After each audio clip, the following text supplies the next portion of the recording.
Hello students. मेरा नाम है अरुण शर्मा। आप सभी का अरुण कोचिंग क्लासेस में बहुत बहुत स्वागत है। सो बच्चों, आज हम शुरू करेंगे एक नया chapter, chapter number 3, reconstitution of partnership firm. मतलब पार्टनरशिप फर्म का पुनर्गठन, पार्टनरशिप फर्म का फिर से बनना। किसी चीज की जब रिकंस्टिट्यूशन होती है तो उसको बोलते हैं किसी चीज का फिर से बनना या पुनर्गठन होना। तो बच्चों, इस चैप्टर को शुरू करने से पहले मेरी मेरी आपसे एक छोटी सी रिक्वेस्ट है। प्लीज आप मेरे जो चैनल को सब्सक्राइब करें अगर आप चैनल पे पहली बार आए हैं, और बेल आइकन को प्रेस करें लेटेस्ट अपडेट्स के लिए, एंड वीडियो को लाइक करें, शेयर करें, कमेंट्स करें। ठीक है, तो ये शुरू करते हैं chapter number 3।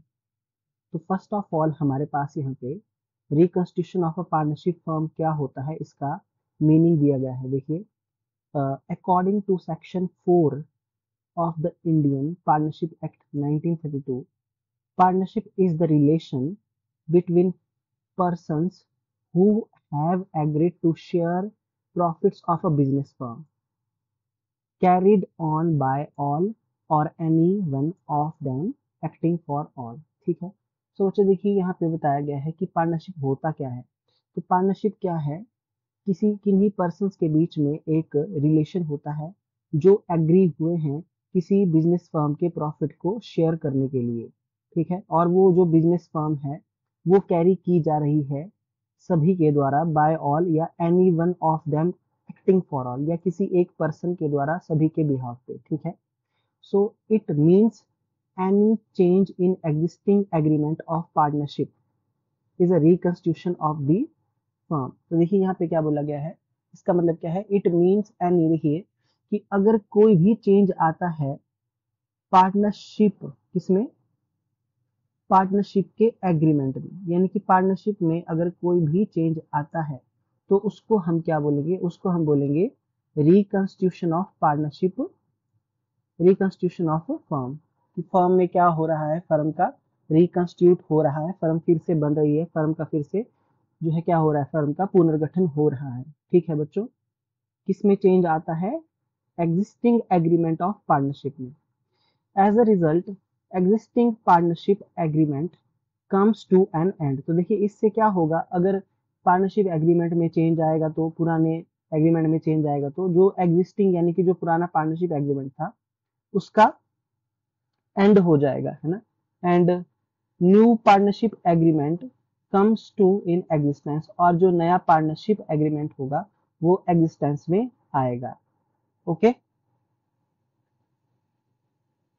Hence whenever there is a change in the partnership agreement। देखिए यहाँ पे क्या बोला गया है कि जब भी कोई चेंज आता है पार्टनरशिप एग्रीमेंट में, द फर्म कॉन्टिन्यूस, बट देखिए फर्म जो है आपकी वो चलती रहेगी, but it leads to reconstitution of partnership firm. A firm is reconstituted in the following circumstances. तो देखिए यहाँ पे बोला गया है कि वो कौन कौन से सिचुएशंस हैं जिसमें एक फर्म का क्या होता है, रिकंस्टिट्यूट होती है, एक फर्म फिर से बनती है, फर्म का पुनर्गठन होता है। पहला है when there is a change in the profit sharing ratio among existing partner. देखिए जो ओल्ड पार्टनर है ना, जो एग्जिस्टिंग पार्टनर है, अगर उनकी प्रॉफिट शेयरिंग रेशो में चेंज आता है तो फर्म का क्या होता है, रिकंस्टिट्यूशन हो जाता है। दूसरा, when there is admission of a new partner, है ना, when there is a retirement of an existing partner, है ना, डेथ ऑफ अ पार्टनर, या amalgamation of two partnership firm. तो देखिए ये सारे रीजन दिए गए हैं। अगर किसी नए पार्टनर की एडमिशन होती है, कोई पुराना पार्टनर जो है वो फर्म को छोड़ के चला जाता है, रिटायर हो जाता है, या किसी पार्टनर की डेथ हो जाती है, या फिर बच्चों यहाँ पे बोला गया है कि अमलगामेशन होती है दो फर्म्स के बीच में, है ना। मतलब जब कोई दो फर्में आपस में मिल जाती हैं बच्चों, मर्ज हो जाती हैं, तो उस सिचुएशन को हम बोलते हैं amalgamation. So reconstitution of partnership firm on account of admission of new partner is explain in the next chapter. देखिए बच्चों, ये जो आपका सेकंड पॉइंट है यहाँ पे, admission of a new partner, है ना। तो नया पार्टनर जब आता है उसकी वजह से जो है पार्टनरशिप फर्म का रिकंस्टिट्यूशन होता है। तो ये वाला जो केस है, सेकंड केस, ये समझाया गया है नेक्स्ट चैप्टर में, है ना। और आपका जो रिटायरमेंट वाला है ना, reconstitution of partnership firm on account of retirement of an existing partner और on account of death of a partner, है ना। तो देखिए ये जो आपका सेकंड, थर्ड और फोर्थ है ना, ये जितने भी हमारे नेक्स्ट टू नेक्स्ट चैप्टर आएंगे उनमें इन सबको जो है वो चैप्टर वाइज एक्सप्लेन किया गया है, ठीक है।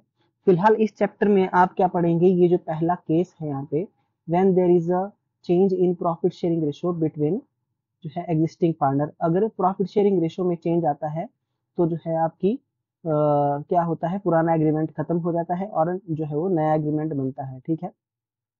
So in this chapter, reconstitution of partnership firm on account of change in profit sharing ratio between existing partner is explained। तो पहला पॉइंट जो यहाँ पे बताया गया है बच्चों, इस पॉइंट को यहाँ पे फुली एक्सप्लेन किया गया है। तो जब भी प्रॉफिट शेयरिंग रेशियो में चेंज आएगा, है ना, तो क्या होगा, पार्टनरशिप फर्म का रिकंस्टिट्यूशन हो जाएगा बच्चों, ठीक है। जो फर्म है वो फिर से बनेगी, तो मतलब एग्रीमेंट चेंज हो जाएगा, है ना। आई होप आपको बात समझ में आ रही होगी। तो बच्चों ये सारी बातें यहाँ पे बताई गई हैं, यानी कि फर्स्ट पॉइंट को यहाँ पे एक्सप्लेन किया गया है। तो यहाँ पे क्या बोला गया है, देखिए, change in profit sharing ratio between, यानी कि अमंग एग्जिस्टिंग पार्टनर। तो इसका मतलब क्या है, देखिए, reconstitution of a firm always leads to change in profit sharing ratio between the existing partners. Sometimes the existing partners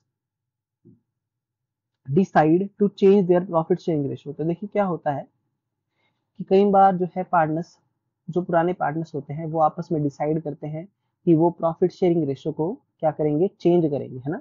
so this change is necessitated due to the following two reason. तो देखिए ये change क्यों हो रहा है, दो कारण यहाँ पे दिए गए हैं कि जिसकी वजह से ऐसा करना पड़ रहा है, क्यों, due to difference in capital contribution of the partner. तो हो सकता है कि दो पार्टनर हैं, जैसे ए है और बी है ना।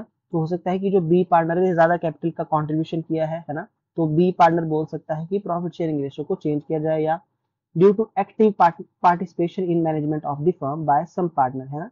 हो सकता है कि कोई जो पार्टनर है वो एक्टिव हो मैनेजमेंट में, ठीक है, okay, active participation in the management of the firm by some partner. तो इसकी वजह से भी क्या हो सकता है कि प्रॉफिट शेयरिंग रेशियो जो है वो चेंज करनी पड़ सकती है, ठीक है, ऐसा करना जरूरी हो जाता है।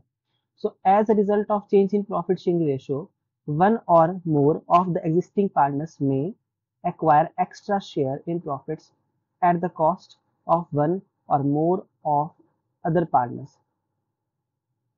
तो देखिए क्या होगा, अगर प्रॉफिट शेयरिंग रेशियो चेंज हो जाएगी तो एक या एक से ज्यादा जो एग्जिस्टिंग पार्टनर्स होंगे, हो सकता है उनको जो प्रॉफिट का जो है एक्स्ट्रा शेयर एक्वायर हो, है ना, at the cost of one और मोर ऑफ अदर पार्टनर, है ना। मतलब और के बजाय उनको जो है ज्यादा शेयर, या तो किसी का शेयर बढ़ जाएगा, बोलने का मतलब है अगर शेयरिंग रेशियो चेंज होगी तो हो सकता है जैसे दो पार्टनर है, ए है और बी है, हो सकता है जो ए का शेयर है वो इंक्रीज हो जाए और बी का जो है वो डिक्रीज हो जाए, है ना, ओके।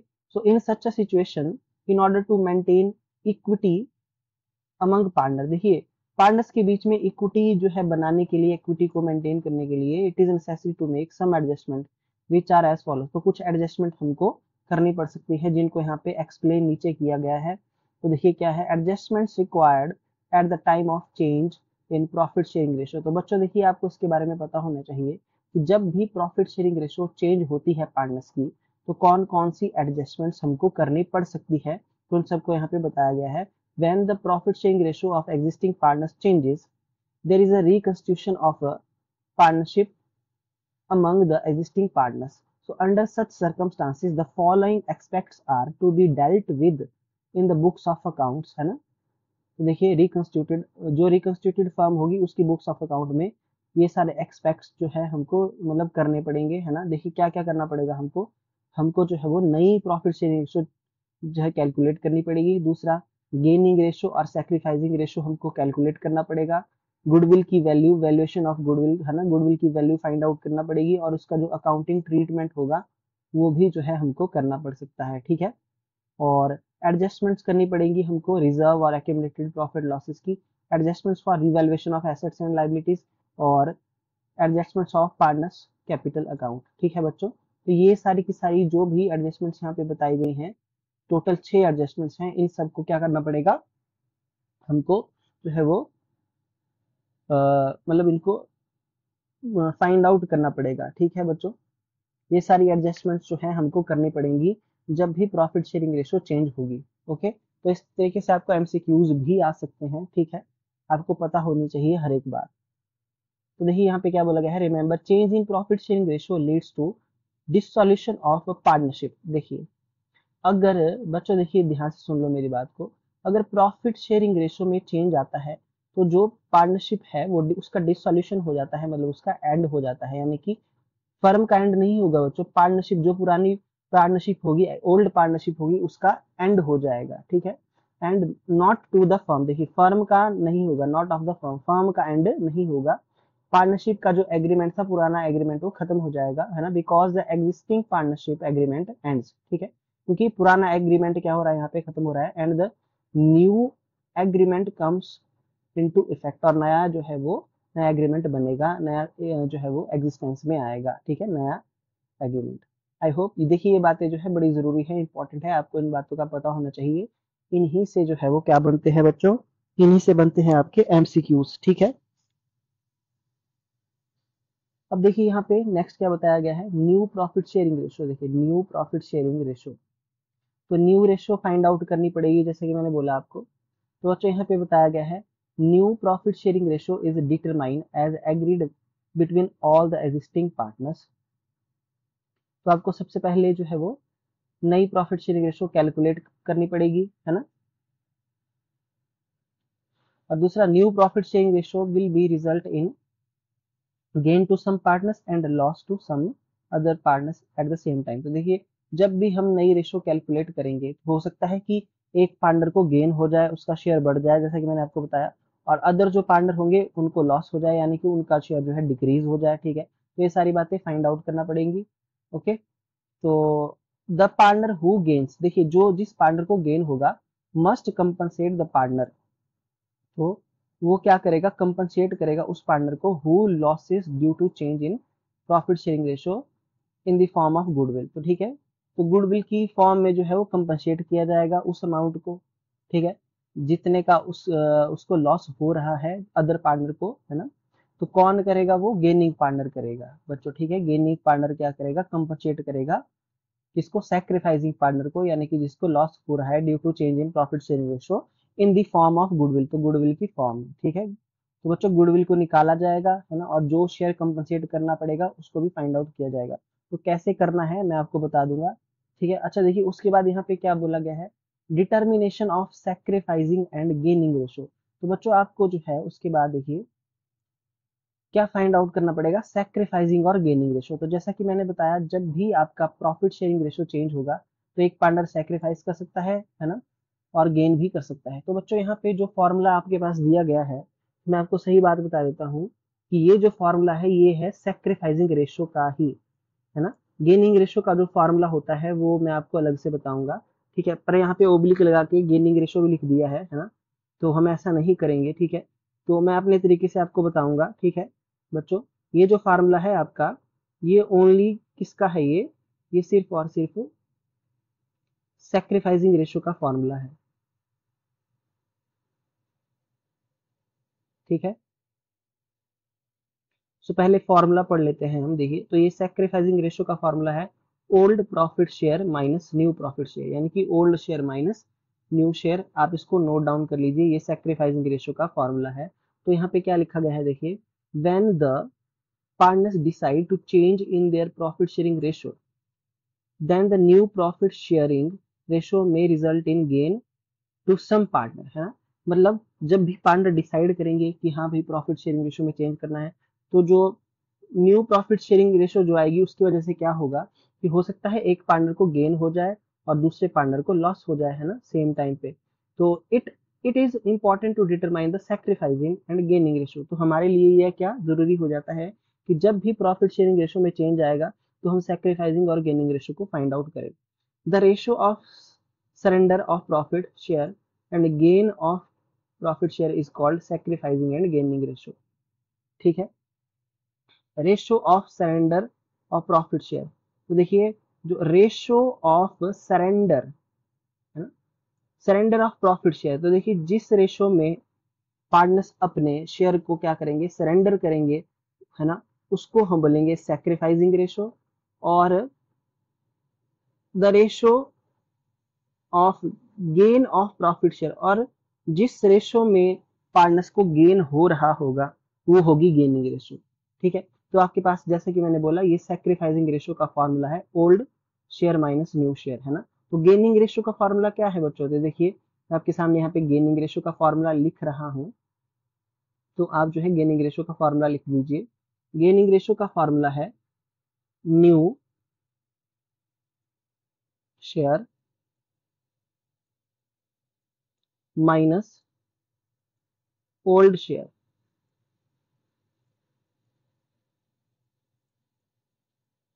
ठीक है, ये है हमारा गेनिंग रेशियो का फॉर्मूला, तो इसको भी आप नोट डाउन कर लीजिए। तो ये आपका पहला फॉर्मूला है सैक्रिफाइसिंग रेशियो का, और दूसरा फॉर्मूला है गेनिंग रेशियो का। ठीक है, ओके। उसके बाद देखिए यहाँ पे सिग्निफिकेंस बताया गया है इसका, सैक्रिफाइसिंग और गेनिंग रेशियो का, कि क्या इसकी इंपॉर्टेंस है। द पर्पस ऑफ कैलकुलेटिंग, देखिए क्या पर्पस है सैक्रिफाइसिंग और गेनिंग रेशियो को कैलकुलेट करने का, to determine the amount of compensation, है ना। जो अमाउंट ऑफ कंपनसेशन है उसको डिटरमाइन करने के लिए हम सैक्रिफाइसिंग या गेनिंग रेशियो को क्या करेंगे, कैलकुलेट करेंगे, है ना। दैट इज गुडविल, जो क्या होगा आपका गुडविल की फॉर्म में होगा compensate amount, that the gaining partner will be पे, जिसको कौन पे करेगा, गेनिंग पार्टनर पे करेगा, किसको, सैक्रिफाइसिंग पार्टनर को, eight the time of reconstitution of a partnership firm. ठीक है बच्चों, तो जो गेन करने वाला पर्सन होगा, जिसका शेयर जो है गेन कर रहा होगा, वो क्या करेगा, कंपनसेट करेगा गुडविल का, मतलब इन द फॉर्म ऑफ गुडविल में अमाउंट, किसको, सैक्रिफाइसिंग पार्टनर को, है ना, eight the time of reconstitution of a partnership firm. So such compensation is usually paid, तो देखिए ये जो मतलब यूजुअली जनरली ये पेड किया जाता है ये कंपोजिशन, है ना, and on the basis of value of firms goodwill, है ना, जो भी हमारी गुडविल होगी फर्म की उसके बेस पे इसको मतलब पे किया जाएगा, as mutually valued by the partners. ठीक है बच्चों, तो गुडविल की वैल्यू भी मतलब हमको फाइंड आउट करनी पड़ेगी, है ना, अगर नहीं दी होगी क्वेश्चन में तो, है ना। ओके, और मैंने आपको गुडविल के कैसे फाइंड आउट की जाती है पिछले चैप्टर में बताया है, जो मैंने मेथड बताए थे, average profit, weighted average profit, है ना, सुपर प्रॉफिट, है ना, कैपिटलाइजेशन मेथड, सब कुछ मैंने एक्सप्लेन किया था। ठीक है बच्चों, ओके ना, नहीं दी होगी तो हमको कैलकुलेट करना पड़ेगी। ठीक है बच्चों, तो आई होप आपको इतना समझ में आ गया होगा, और ये दो फार्मूलाज मैंने बताए हैं, यहाँ पे एक ही दिया गया था तो मैंने आपको दोनों बता दिए। उसके बाद यहाँ पे देखिए कुछ रिमेंबर करने वाली बातें दी हैं, तो इसको भी आप नोट डाउन कर लीजिएगा। Old profit sharing ratio, the ratio in which partners were sharing profit and losses before reconstitution of firm is known as old profit sharing ratio. ठीक है, तो फर्म का रिकंस्टिट्यूशन होने से पहले जिस रेशो पार्टनर्स प्रॉफिट और लॉस को शेयर कर रहे थे, वो हमारी कौन सी रेशो थी, ओल्ड रेशो थी, ओल्ड प्रॉफिट शेयरिंग रेशो थी। दूसरा new profit sharing ratio, the ratio in which all the partners share future profit and losses.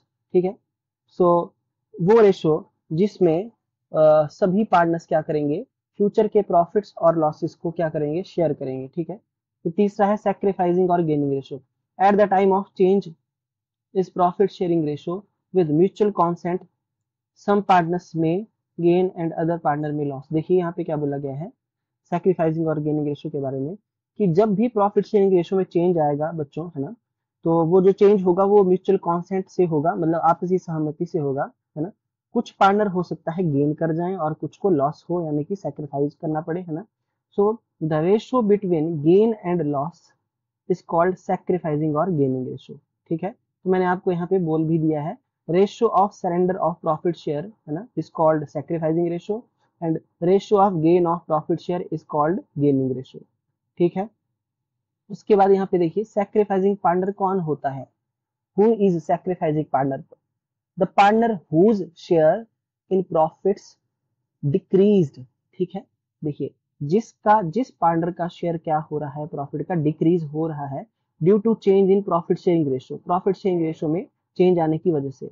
ठीक है, उसको बोलेंगे सैक्रिफाइसिंग पार्टनर। और गेनिंग पार्टनर कौन है, the partner whose share in profits increases due to change in profit sharing ratio. ठीक है, तो प्रॉफिट शेयरिंग रेशियो में चेंज आने की वजह से जिस जिस पार्टनर का प्रॉफिट शेयर बढ़ रहा है वो है गेनिंग पार्टनर। ठीक है बच्चों, सो आई होप आपको मतलब यहाँ तक की जो थ्योरी है वो समझ में आ गई होगी। सो बच्चों अब मैं आपको इस चैप्टर के मतलब न्यूमेरिकल्स जो है वो शुरू करवा दूंगा, न्यू रेशो है ना, सैक्रिफाइसिंग रेशो, गेनिंग रेशो वाले, है ना। सो आज के लिए जो है इतना ही। तो प्लीज़ मेरी आपसे एक छोटी सी रिक्वेस्ट है कि मेरे चैनल को जो है वो सब्सक्राइब करें, बेल आइकन को प्रेस करें, कमेंट्स करना ना भूलें, और कोई भी आपकी मतलब प्रॉब्लम होगी, कहीं आपको कोई दिक्कत आ रही होगी किसी भी क्वेश्चन में, तो आप जो है कमेंट सेक्शन में कमेंट कर सकते हैं। आज का लेक्चर आपको कैसा लगा इसके बारे में भी बताइए। Thank you so much.